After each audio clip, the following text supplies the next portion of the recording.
Henry মহা উত্তেজিত হয়ে বলিল, দেখো মেয়েকে মারিয়া ফেলিল, আমি উহাকে হত্যা করিব। এই বলিয়া সে ক্ষিপ্রের মতো ডাক্তারের পশ্চাৎবর্তী হইতে যাইল। তাহাকে ধরিয়া রাখা ভার। ডাক্তারবাবু এপারে দেখেন নাই, দেখিলে তাহার বাঙালি প্রাণ আর তাহাকে চিকিৎসা ব্যবসায় লিপ্ত থাকিতে দিত কিনা সন্দেহ। দেখো, তুমি যদি এতই জানো তবে এখন যদি কিছু প্রতিকার করো তাহলে করো। আমার স্ত্রী বলিল, হেনরি, এ মেয়ে যদি তুমি বাঁচাতে পারো তবে এ মেয়ে আমি তোমায় দিলাম।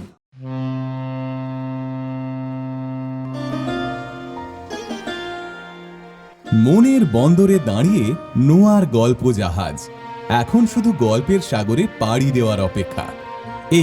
এই ছাড়ল গল্প জাহাজ। উঠে পড়ুন শিগগিরই। রকমারি গল্পের 7 সমুদ্র পেরিয়ে চলুন আমরা যাই অনন্য এক আনন্দ সাগরে। নোয়ার গল্প জাহাজ। প্রভাত কুমার মুখোপাধ্যায়ের গল্প ভিখারি সাহেব, পাঠ ভাস্কর বন্দ্যোপাধ্যায়। তাড়াতাড়ি করিয়া গাড়োয়ানকে ডবল বকশিসের প্রলোভন দেখাইয়া স্টেশনে পৌঁছালাম, আর ট্রেনটিও ছাড়িয়া দিই।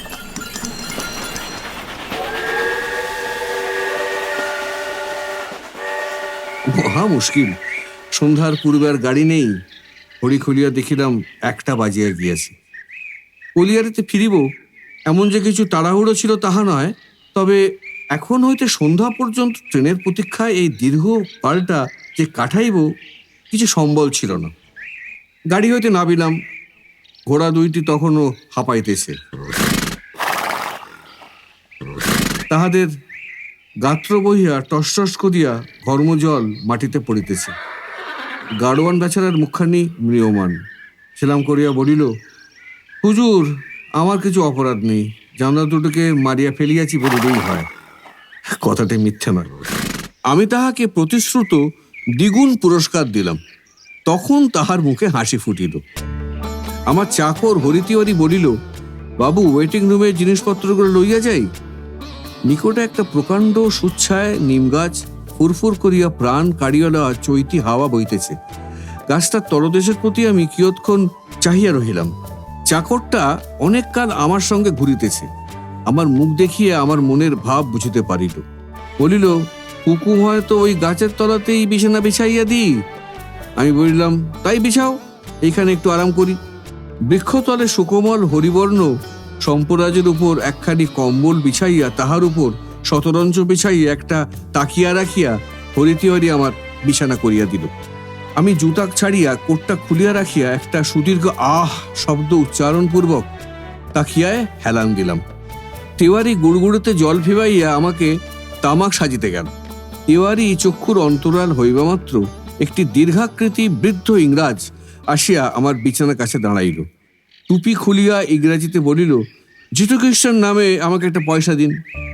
লোকটির পরিচ্ছদ একটু মূল্যবান, কিন্তু খুব পুরাতন সিল্ক হ্যাট। তাহার উপরকার কাপড়টিতে এত ধুলো জমিয়াছে যে তাহার আদিম কৃষ্ণবর্ণ এখন ধূসর বর্ণে পরিণত হইয়াছে। তাহা যে সিল্ক তাহাও কষ্টের ঠাহর হয়। বস্ত্রাদি তাহাও ততবস্ত। কলাপ, নেকটাই, অনুষ্ঠানের ত্রুটি কিছুই ছিল না। মাথার চুলগুলো বড় বড়, বাতাসে এদিক ওদিক উড়িতেছে। বয়স 60 বৎসরের কম হইবে না। লোকটিকে হঠাৎ বিনা কারণে আমার মনে কেমন একটা কৌতূহল জাগিয়ে উঠিল।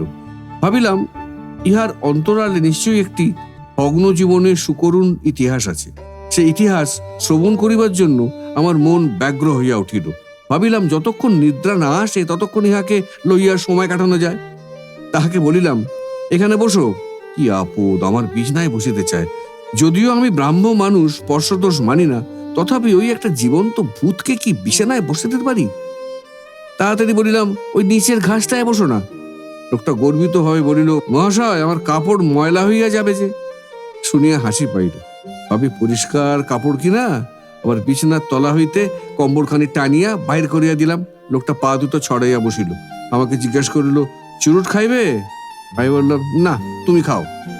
লোকটা চুরুট বাহির করিল, অতি উৎকৃষ্ট হাওয়ানা জাতীয় চুরুট। বড় বিস্মিত হইল, এই ভিখারি এত মূল্যবান হাওয়ানা কোত্থেকে পাইল? চুরি টুরি করি আনে নাই তো? ইত্যবাসরে আমার চাকর গুড়গুড়ি ভরিয়া উপস্থিত হইল।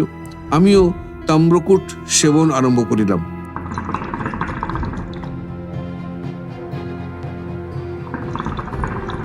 তেওয়ারি অপ্রসন্ন কুটিল দৃষ্টিতে ভিখারি সাহেবের দিকে চাহিয়া রইল।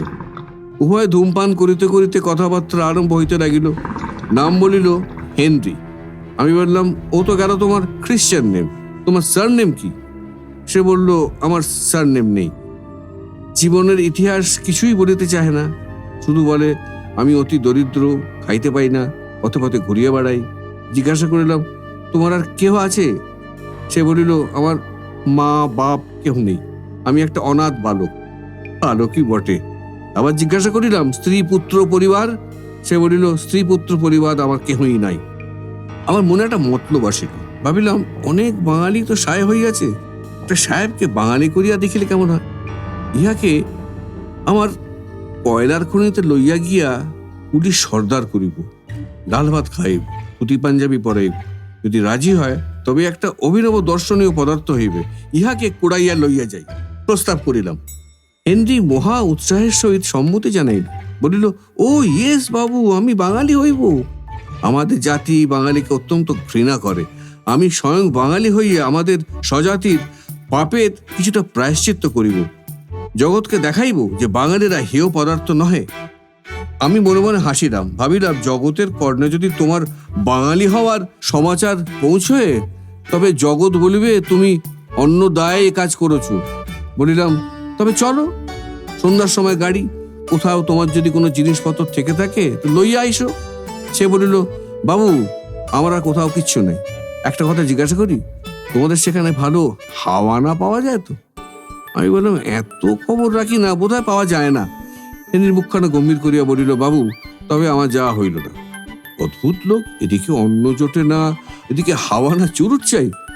পথে পথে ভিক্ষে করে বেড়াতেছে, আশ্রয় দিতে চাইলাম, অন্যের সংস্থান করিয়া দিতে চাইলাম, কিন্তু এক হাওয়ানা চুরুটের জন্য সকল কিছু ত্যাগ করিতে প্রস্তুত। কিন্তু এই অদ্ভুতের জন্যই তাহাকে সংগ্রহ করিবার নেশা আমার বাড়িয়া উঠিল। বলিলাম, তুমি যদি চাও আমি কলকাতায় হইতে হাওয়ানা আনাইয়া দিতে পারি। প্রতি সপ্তাহে একজন করি আমার চাপরাশি কলকাতায় যায়। শুনিয়া হেনরি তো মহা খুশি, আমাকে অগণ্য ধন্যবাদ দিতে লাগিল। বলিল, বাবু, আমার একটা হাওয়ানা তোমাকে খাইয়া দেখিতে হইবে। আমি চুরুট বড় একটা খাই না, কিন্তু হেনরি এমনই নাচর বান্দা, লইলাম একটা। দিব্য জিনিস।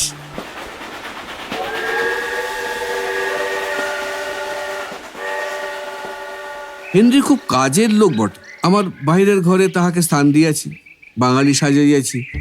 বাঙালির বেশ তাহার অঙ্গে বেশ মানায়। সম্প্রতি আমার একটি ইংরেজ বন্ধু আমার সঙ্গে দেখা করতে আসিয়াছিল। তিনি হেনরিকে দেখিয়া হেনরির ইতিহাস শুনিয়া অত্যন্ত আনন্দ পাইয়াছেন। তাহার একখানি ফটোগ্রাফ তুলিয়া স্ট্যান্ড ম্যাগাজিনের কিউরিওসিটি কলমের জন্য পাঠাইয়া দিয়েছেন। নিম্নে লিখে দিয়েছেন, বাঙালি পরিচ্ছদে ইংরেজ। হেনরির একটু সংক্ষিপ্ত ইতিহাসও লিখিয়া দিয়েছে। ছবিটি স্ট্যান্ডে প্রকাশিত হইলে অনেক সাহেব বাঙালি পরিচ্ছদের পক্ষপাতী হইয়া পড়িতে পারেন। খাইয়া দাইয়া এখন হেনরির চেহারা অনেক পরিবর্তন হইয়াছে। বাস্তবিক সেই তেজোদ্দীপ্ত ইংরেজ মূর্তি বাঙালির পরিচ্ছদে এক অভিনব অপূর্ব দৃশ্য। কুলিগুলো তাহার এমনি বশীভূত হইয়াছে। আমাকে যদি দিনে 2 বার সেলাম করে তো তাকে 10 বার করে। শুধু হেনরি আমার কুলি খাটিয়া নিরস্ত নয়, আমার বড় মেয়ে গিরিবালাকে ইংরেজি পড়াইতে আরম্ভ করিয়াছে। মেয়েটিও হেনরির এমন নাওটা হইয়াছে, এই মাসখানেকের মধ্যেই তাহাকে একরকম চলনসই বাংলা শেখাইয়া লইয়াছে। তাহাকে সে বলিত হেনরি কাকা। প্রথম দিন শুনিয়া তো আমার হাড় জ্বলিয়া গেল। গিরিকে মানে গৃহিণীর সাক্ষাতে আমি বললাম, কাকা কিরে রাক্ষসী, ও তোর বাবার চেয়ে বয়সে ছোট নাকি? জ্যাঠা বল, না হলে অন্তত মামা বল। এরপর হইতে গিরি তাহাকে হেনরি দাদা বলিয়া ডাকিত। জ্যৈষ্ঠ মাসের শেষে গিরিবালা জ্বরে পড়িল। 2-3 দিন সকালবেলা ভিজিয়া ভিজিয়া ফুল তুলিয়াছিল। আমি ভোরে চা খাইয়া অফিসে চলে যাইতাম, আমার স্ত্রী কথা সে গ্রাহ্য করত না। এই অত্যাচারের ফলস্বরূপ তাহার সর্দি জ্বর হইল। প্রথমে আমরা ততটা খেয়াল করি নাই। অমন যত ছেলেপুলেদের মাঝে মাঝে হইয়া থাকে, 2টো উপবাস দিলেই সব ঠিক হইয়া যাইবে। 5-6 দিনে জ্বরটা বিকারে দাঁড়াইল। অবস্থা উত্তরোত্তর সংকটপন্ন হইতে লাগিল। প্রথমে আমাদের কলিয়ারির নেটিভ ডাক্তারবাবুটি চিকিৎসা করিতেছিলেন, কিন্তু দ্রুত লক্ষণ ভালো নয় দেখিয়া রানীগঞ্জ হইতে অ্যাসিস্ট্যান্ট সার্জনকে পত্র একবার আনাইবার বন্দোবস্ত করিলাম। হেনরি তাহার ছাত্রীর মাথার শিয়রে বসিয়া খুব সেবা করিতে লাগিল। আমরা বাপ মায়ে যা সেবা না করিলাম সেটা হেনরি করিল। তাহার আহার নিদ্রা বন্ধ হইল বলিলেই চলে। ঔষধপত্রী সম্পর্কে আমাদের তিলমাত্র ত্রুটি হইলে তিনি অনর্থপাত করিত। মাঝে একদিন এমন অবস্থা হইল, বুঝি রাত আর কাটে না। আমার স্ত্রী তো মেয়ের রোগশয্যা ছাড়িয়া ও ঘরের মেঝেতে দুটাইয়া গড়িয়ে কাঁদিতে লাগিল।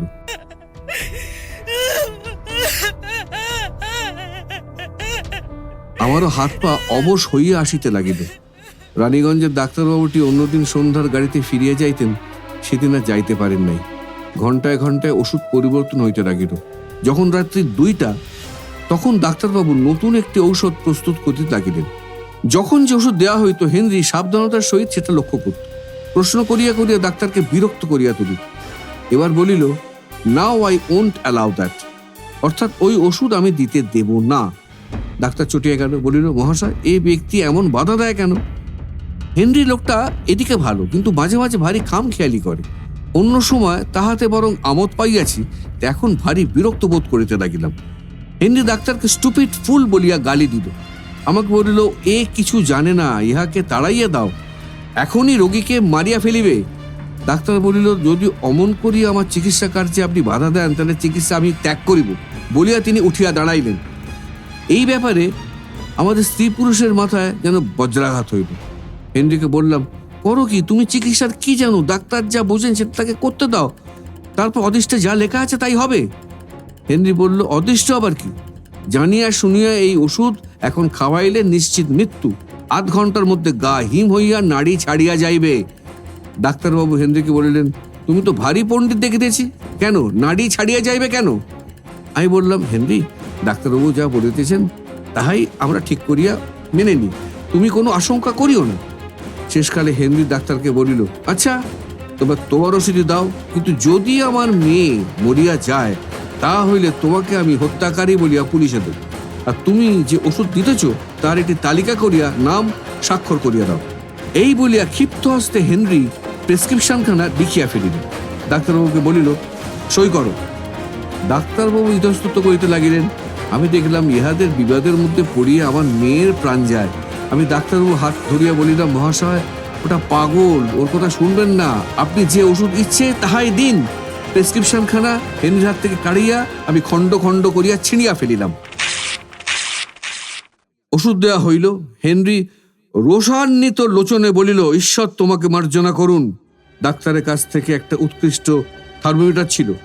অর্ধ মিনিট রাখিলেই কার্য সম্পূর্ণ হয়। 5 মিনিট অন্তর তাপ লওয়া হইতে লাগিল, হু হু করিয়া টেম্পারেচার নাবিতে লাগিল। ডাক্তারের মুখ শুকাইয়া গেল, মেয়ের হাত পা শীতল হইয়া আসিতেছে দেখিয়া আমার স্ত্রী কাঁদিয়া উঠিল। ডাক্তার বাহিরে চলিয়া গেল। হেনরি মহা উত্তেজিত হয়ে বলিল, দেখো, মেয়েকে মারিয়া ফেলিল, আমি উহাকে হত্যা করিব। এই বলিয়া সে ক্ষিপ্রের মতো ডাক্তারের পশ্চাৎবর্তী হইতে যাইল। তাহাকে ধরিয়া রাখা ভার। ডাক্তারবাবু এপারে দেখেন নাই, দেখিলে তাহার বাঙালি প্রাণ আর তাহাকে চিকিৎসা ব্যবসায় লিপ্ত থাকিতে দিত কিনা সন্দেহ। দেখো, তুমি যদি এতই জানো, তবে এখন যদি কিছু প্রতিকার করো তাহলে করো। আমার স্ত্রী বলিল, হেনরি, এ মেয়ে যদি তুমি বাঁচাতে পারো, তবে এ মেয়ে আমি তোমায় দিলাম। হেনরি বলিল, এ মেয়ে আমায় দিলে? আমার স্ত্রী বলল, দিলাম। হেনরির মুখ আনন্দপূর্ণ হইল। সেই বিপদের সময় তার ভাব দেখিয়ে আমি বিস্মিত হইলাম। ওটা পাগল নাকি? হেনরি বলিল, ঈশ্বর সাক্ষী, এ মেয়েকে যদি বাঁচাতে পারি, তবে এই মেয়ে আমার। আমার স্ত্রী কাঁদিতে কাঁদিতে বলল, হ্যাঁ হেনরি, এই মেয়ে তুমি যদি বাঁচাতে পারো, এই মেয়ে তোমার। হেনরি বলল, আচ্ছা, তবে একবার চেষ্টা করিয়া দেখি, বলিয়া ডাক্তারের ঔষধের বাক্সটি কাছে টানিয়া রইল। ক্ষিপ্ত হস্তে একটি ওষুধ প্রস্তুত করিল, খানিকটা গিরির বুকে ঢালিয়া দিল। কিন্তু কে গিলিবে? ওষুধ টোটের কোণ দিয়া গড়িয়া পড়িল। দেখিয়া হেনরি সূচের মতো একটি কি যন্ত্র বাহির করিল, তাহা ওষুধে সিক্ত করিয়া গিরির দেহে স্থানে স্থানে বিদ্ধ করিয়া দিল। 5 মিনিট পর শরীর উত্তাপ বৃদ্ধি পাইল। 10 মিনিট, 15 মিনিট, আধ ঘন্টা, তখন আর গিরিবালার পূর্ণ জ্বর। হেনরি আহ্লাদে আটখানা, বলিল, ঈশ্বরকে সহস্র ধন্যবাদ, এ যাত্রা ইহাকে বাঁচাইতে পারিলাম। ঈশ্বরের কৃপায় হেনরির চিকিৎসা গুণে গিরিবালা আরোগ্য লাভ করিয়াছে। সপ্তাহের পর পথ্য লাভ করিল। হেনরি সর্বদা তাহার কাছে বসিয়া থাকিল। পুলিশ সর্দারি করা সে একেবারে ছাড়িয়াই দিয়েছে। দিন দিন কিন্তু হেনরির পরিবর্তন লক্ষ্য করিতেছে। আজ 2 দিন হলো তার হাবানা ফুরে গেছে, কিন্তু কলিকাতার চাপরাশি পাঠাইল না। হেনরির হাওয়ানা ফেরাইলে নিয়মিত দিনে 2-4 দিন পূর্বে চাপরাশিকে একদিন কলকাতা পাঠাতে হয়। হেনরি সদাই অন্যমনস্ক, কিভাবে মুখখানা ম্লান করিয়া থাকে, কেবল গিরিবালার কাছে আসিলেই যেন তাহার মনে অন্ধকার দূর হয়, মুখে হাসি ফোটে। একদিন তাকে জিজ্ঞাসা করিলাম, হেনরি তোমার কি হয়েছে বলো তো, তুমি সর্বদা কি ভাবো? হেনরি বলিল, বাবু আমার ভূত জীবনের ইতিহাস ভাবি, একটু একটু করিয়া আমার সব মনে পড়িতেছে। আমি মাঝে মাঝে পাগল হইয়া যাই, আবার ভালো হই। এবার আমার ভালো হইবার সময় আসিয়াছে। ভারী বিস্মিত হইলাম। হেনরি পাগল? ওই পাগলামির তো কোনো লক্ষণ দেখি না। তথাপি কথাটা নিতান্ত অবিশ্বাসযোগ্য বলেও মনে হইল না। এটা আমি বরাবর লক্ষ্য করিয়াছি, হেনরির কথাবার্তা নিতান্ত পথে কুড়োনো ভিখিরির মতো নয়। তাছাড়া গিরিবালার রোগের সময় চিকিৎসাশাস্ত্রে যে অসাধারণ পাণ্ডিত্যের পরিচয় দিল, ও হয়তো কোথাও একটা বড় গোছের ডাক্তার ছিল, এখন পাগল হইয়া গিয়াছে। হেনরিকে নানারূপ প্রশ্ন করিলাম, সে স্বয়ং স্বেচ্ছায় যাহা বলিয়াছে তাহার বেশি একটি কথাও মুখ থেকে বার করিতে পারিলাম না। এই সময় গিরিবালা আসিয়া হেনরিকে ডাকিল। হেনরি বালকের মতো প্রফুল্ল হয়ে চঞ্চল হইয়া গিরিবালার সঙ্গে চলিয়া গেল। আমি ভাবলাম পাগলই বটে, বলে এত সত্তর উহার ভাব পরিবর্তন হয় কি করে? সহজ মানুষ বিষণ্ণ হইলে প্রফুল্লতা লাভ করিতে কিছু সময় লাগে, পাগলের সেই সময়টুকু লাগে না।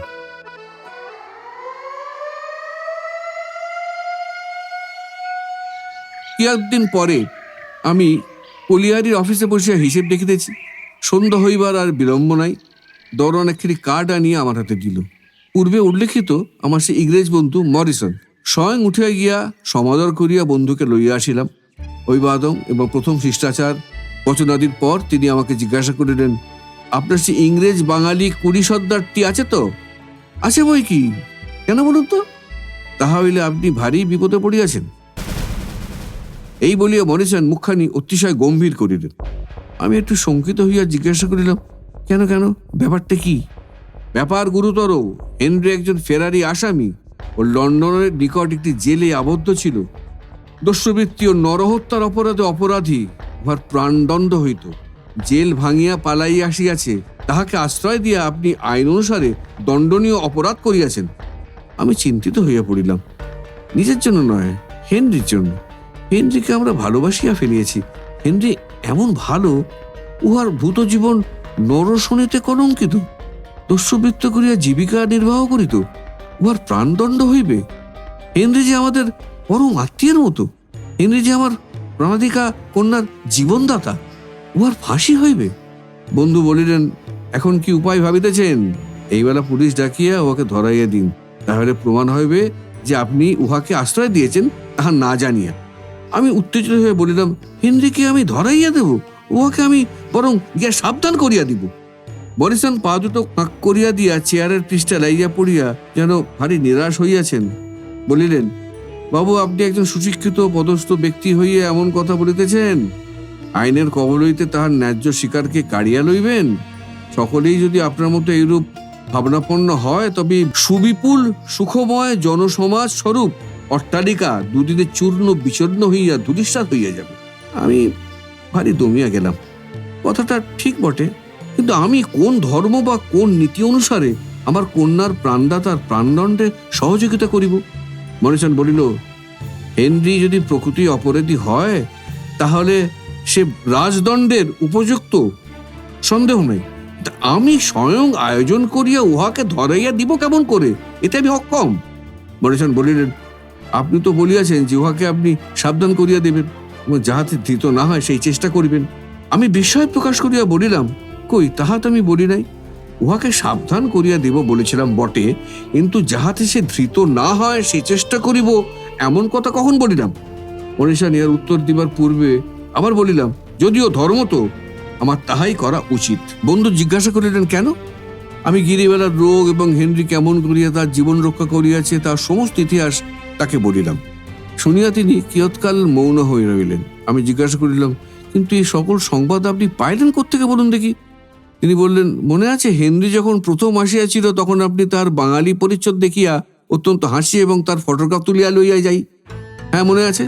সেই ফটোগ্রাফ আমি লন্ডনের স্ট্যান্ড ম্যাগাজিনে পাঠাইয়া দিয়েছিলাম। ওই কিউরিওসিটি পত্রের ভেতরে মুদ্রিত হইয়াছিল। সেই ছবি দেখিয়া লন্ডন পুলিশ হেনরিকে চিনিতে পারিয়াছে। হেনরিকে ধৃত করিবার জন্য কলকাতা পুলিশ কমিশনারকে তাহা অনুরোধ করিয়াছে। পুলিশ কমিশনার আমার কাছে হেনরির ঠিকানা জিজ্ঞাসা করিবার জন্য লোক পাঠাইয়াছিলেন। তা আপনি কি ঠিকানা বলে দিয়েছেন? কি করব, আইন অনুসারে আমি বলিতে বাধ্য। শুনিয়া আমি অত্যন্ত হতাশ হইয়া পড়িলাম। হেনরিকে বাঁচাইবার আশা ছাড়িয়ে দিতে হইল। আহা, বুড়ো বয়সে বেচারির অতিষ্ঠে কি লেখা ছিল, আর আমার চোখের সম্মুখে তাহাকে হাত করে লাগাইয়া ধরে এড়ে যাইবে, তাহাই বা কি করে সহ্য করি? আমি কি তাহার জন্য কিছুই করিতে পারি নাই? আমি তো তাহার মৃত্যুর কারণ হইয়া রইলাম। কেন আমি বাহাদুরি করিয়া তাহাকে বাঙালির কাপড় পরাইলাম? তাহা না পরালেই তো স্ট্যান্ডে তাহার প্রতিকৃত প্রকাশিত হইবার অবসর হইত না। আমি যদি আমার প্রাণাধিকার দুই তার জীবনদাতার প্রাণ রক্ষার জন্য সচেষ্ট হই, তবে কি অন্যায়, অধর্ম? আইনের চোখে আমি দোষী হইলেও হে ঈশ্বর, তোমার চোখে কি তাহা পাপ বলিয়া বিবেচিত হইবে? পরোপকার কি সকল সময় সকল অবস্থাতেই ধর্ম নহে? আমি মনে মনে এই সকল চিন্তা করিতেছি, হঠাৎ চমকিয়া উঠিলাম। আমার বন্ধু হা হা করে উচ্চস্বরে হাসিয়া উঠিলেন। ভারী বিরক্ত হইলাম। মানুষ না পিশাচ, এই কি হাসির সময়? বিরক্তিকর ভাবে তার মুখের দিকে চাহিলাম। তিনি বললেন, আপনি দেখিতেছি অত্যন্ত চিন্তান্বিত হইয়া পড়িয়াছেন। তবে আর আপনাকে কষ্ট দেব না। হেনরি আপনার ও আমার মতোই সাধু সজ্জন ব্যক্তি, এবং উহার নাম শুধু হেনরি নয়, উহার নাম স্যার হেনরি রবিনসন। আমি তো অবাক। স্যার হেনরি রবিনসন, এটা আবার কি? আমার বন্ধু উন্মাদ হইয়া গেছে নাকি? বললাম, কি বলেছেন আপনি?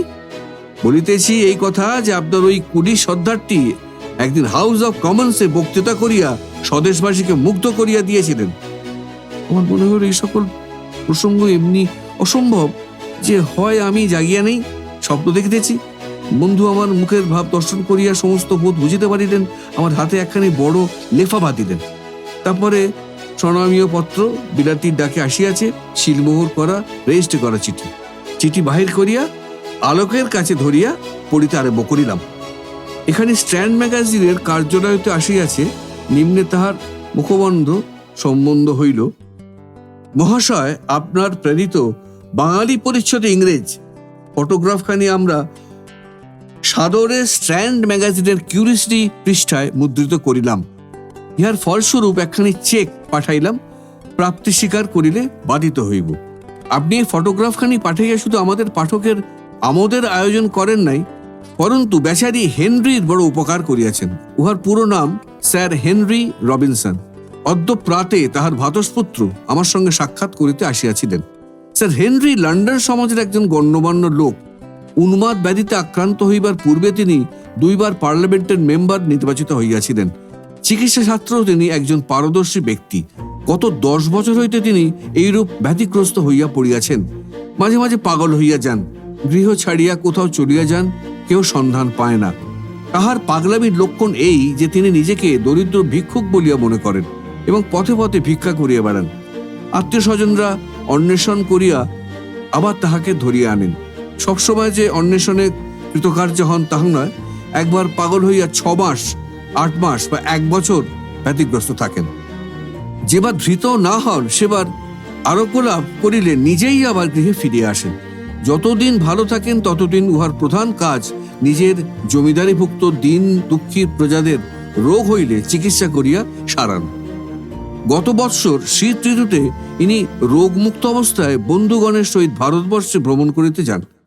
তথায় পৌঁছবার মাস 2 পরে বন্ধু সঙ্গ পরিত্যাগ করিয়া অন্তর্ধান হরেন। তাহার পর হইতে বেচারি স্যার হেনরির জন্য অনেক বিফল অনুসন্ধান হইয়াছে। স্ট্র্যান্ডে তাহার ছবি না বাহির হইলে আরো কতদিন যে এইরূপ অনুসন্ধান হইত তাহার স্থিরতা নাই। শুধু ছবি হইতে আমার বন্ধু তাহার ক্ষুল্লতাতকে হয়তো নাও চিনিতে পারিতেন, কিন্তু আপনি যে তাহার হাওয়ানা সিগারের প্রতি একান্ত অনুরক্তির কথা উল্লেখ করিয়াছেন, ইহাতে তাহাকে শনাক্ত করিবার বিশেষ সুবিধা হইয়াছে।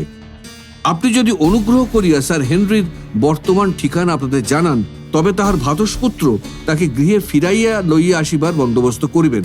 স্বাক্ষর। পত্রখানি পড়িয়া বন্ধুকে প্রত্যাপন করিয়া বলিলাম, এমন ব্যাপার? মরিসন জিজ্ঞাসা করিলেন, আচ্ছা, আপনি এতদিন স্যার হেনরির আচার ব্যবহারে, কথাবার্তায় কোনরূপ তাহার পরিচয় সন্দিহান হইয়াছিলেন?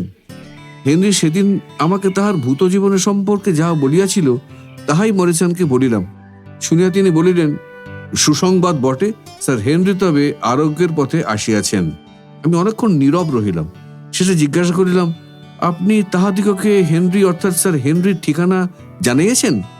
না, জানাইব বলিয়াই তো সংবাদ দইতে আসিয়াছি। সে এখনো এখানে আছেন? তবে সংবাদ দিন। আহা, বেচারি কত কষ্ট পাইয়াছে। তা নয়, অত বড় মানুষ হইয়া পথে পথে ভিক্ষা করিয়া বেড়ান, কেমন করিয়া উহার দিন গুজরান হইতে কে জানে। দিন গুজরান শুধু নয়, হাওয়ানা সিগার কোথা হইতে আসিত। পাগল সব বলিত, পরিবার পরিজন বিষয় পদমর্যাদা কিছুই মনে থাকিত না, কেবল হাওয়ানা সিগারটি বলিতে পারিত না। মৌতাত এমনই জিনিস। মনিসন বিদায় গ্রহণ করিয়া চলিয়া গেল। জিজ্ঞাসা করিলেন, স্যার হেনরিকে কখন কিভাবে এই কথা জানাইবেন? আমি বলিলাম, অবসর বুঝে একসময় কথা বলিব। বন্ধু সাবধান করিয়া দিলেন, দেখিবেন হঠাৎ না হয়, তাহা হইলে হয়তো বিপরীতে ফল হইবে। একটু যে আরোগ্যের লক্ষণ দেখা দিয়েছে তা অন্তর্হিত হইয়া যাইবে। আমি বলিলাম, সে সাবধানতা অবশ্যই গ্রহণীয়। আপনার স্ট্যান্ডখানা আর চিঠিখানা দিয়ে যান। পরদিন প্রভাতে হেনরির সঙ্গে দেখা হইলে প্রথমেই তাহাকে স্ট্যান্ড ম্যাগাজিনে তাহার প্রতিমূর্তি দেখাইলাম। ছবি দেখিয়া এবং ছবির নিম্নে বিবরণ পড়িয়া সে মৌন হইয়া রইল। অপরাহ্নে তাহার সহিত আমবাগানে পদচারণা করিতেছিলাম। খোকার অসুখ করিয়াছে বলিয়া গিরিবালা বেচারি বেড়াইতে আসিতে পারে নাই। স্ট্যান্ডের কথা তুলিলাম। এ কথা সে কথার পর সহজে জিজ্ঞাসা করিলাম, স্ট্যান্ডের সম্পাদকের সঙ্গে তোমার পরিচয় আছে? হেনরি বিস্ময় বিস্ফারিত নেত্রে বলিল, আছে। কেন? আমি একটু ইতস্তত করিয়া হেনরির হাতে স্ট্যান্ড সম্পাদকের চিঠিখানি দিলাম। তখনও যথেষ্ট দিবালক ছিল। হেনরি পত্রখানি হাতে করিয়া এপিট ওপিট দেখিতে লাগিল। বিদেশ্বরে জিজ্ঞাসা করিল, এ কার পত্র? স্ট্যান্ড সম্পাদকের পত্র। না, এ কাহার নামে আসিয়াছে? মরিসন কে? সেই যে আমার সেই বন্ধু যিনি তোমার ফটোগ্রাফ তুলেছিলেন, তার নাম মরিসন। পড়ো না। হেনরি পত্রিকাটি পড়িল। আমি তার মুখের পানে চাহিয়া রইলাম। যতক্ষণ পত্রখানি পড়িতেছিল ততক্ষণ তার স্বচ্ছ সুন্দর বার্ধক্য রেখান্বিত মুখে কত রকমের ভাব খেলিয়া গেল। পত্র পড়িয়া হেনরির মুখ ম্লান হইয়া গেল। আমি বলিলাম, স্যার হেনরি? হেনরি যেন চমকাইয়া তাকাইল। বুঝলাম এখনো হেনরি সম্পূর্ণ আরোগ্য লাভ করিতে পারে নাই। পত্র পড়িল, আমরা তাহার প্রকৃত পরিচয় অবগত হইয়াছি, অথচ তাহারা প্রকৃত নামে ডাকিতে সে চমকাইল। হেনরি বলিল, কি? আমি বললাম, আমাদিগকে মাফ করো। কেন? তোমার প্রকৃত পরিচয় অবগত ছিলাম না। আতিথ্যের কত ত্রুটি হইয়াছে, কত কষ্ট পাইয়াছ, আমাদের এই অজ্ঞানকৃত অপরাধ ক্ষমা করো। হেনরি অত্যন্ত সংকুচিত হইয়া বলিল, আমার সঙ্গে তোমরা যেরূপ ব্যবহার করিয়াছ তাহাতে তোমাদের আশ্চর্য সহৃদয়তা, অমায়িকতা ও পরদুঃখ কাতরতার প্রকাশ পাইয়াছে। আমি যতদিন বাঁচিয়া থাকিব তোমাদের উপকার বিস্মৃত হইব না। আমি আর তোমার কি উপকার করিয়াছি স্যার হেনরি? তুমি বরং আমার মেয়ের প্রাণ বাঁচাইয়াছ। হেনরির মুখে এতক্ষণ একটু হাসি দেখা গেল। গিরিবালা প্রসঙ্গ মাত্র সে আনন্দিত হইয়া বলিল, আমি যদি তোমার মেয়েকে বাঁচাইয়া থাকি, তুমিও তো আমাকে তাহার জন্য যথেষ্ট মূল্য দিয়েছ। আমি মনে করিলাম হেনরি আতিথ্যের উল্লেখ করিতেছে। বলিলাম, আমি আর তোমায় কি দিয়েছি?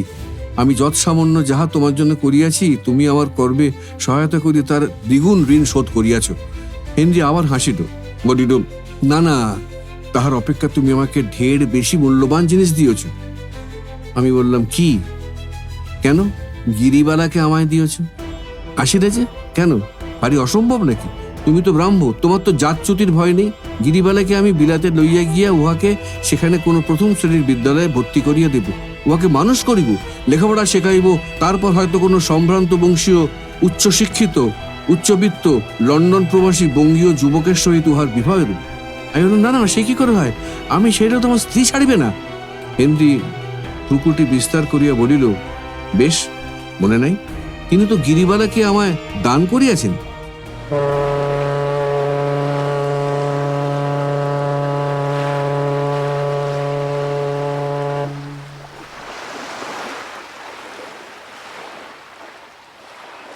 স্যার হেনরি এখন বিলাতে সম্পূর্ণ আরোগ্য লাভ করিয়াছেন। উল্লেখিত কথাবার্তার 1 মাস পরে তাহার ভ্রাতুষ্পুত্র স্বয়ং আসিয়া তাহাকে সঙ্গে করিয়া নিয়ে গিয়েছেন। প্রায় প্রতি মেলেই চিঠি পাই। গিরিবালাকে লইয়া যাইবার জন্য হেনরি মহা হাঙ্গামা করিয়াছিল। পাগলামি প্রায় অন্তরিত হইলেও এই বিষয়ে তার আগ্রহ প্রশমিত হয় নাই। একবার বুঝিত অন্যায় আবদার করিতেছে, কিন্তু তবুও আত্মসম্বরণ করিতে পারিত না। শেষকালটা আমি মত করিয়াছিলাম, কিন্তু আমার স্ত্রী কিছুতেই সম্মতি দিলেন না। তাহাকে আমি কত বুঝাইলাম, তাহার শপথ স্মরণ করাইলাম, কিছুতেই তিনি শুনিলেন না। এইবার গিরিবালাকে বেথুন স্কুলে পাঠাইয়া দিব ভাবিতেছি, নইলে মেয়েটি মূর্খ হইবে যে। গিরির মার যেরকম কন্যাগত প্রাণ মেয়ের সঙ্গে যাইতে না চাইলে হয়, তা গেলে মন্দ হয় না। তাহার বিদ্যার দৌড়। এইরকম আরও গল্প শুনতে সাবস্ক্রাইব করুন নোয়া গল্প জাহাজ, প্রেস করুন বেল আইকন।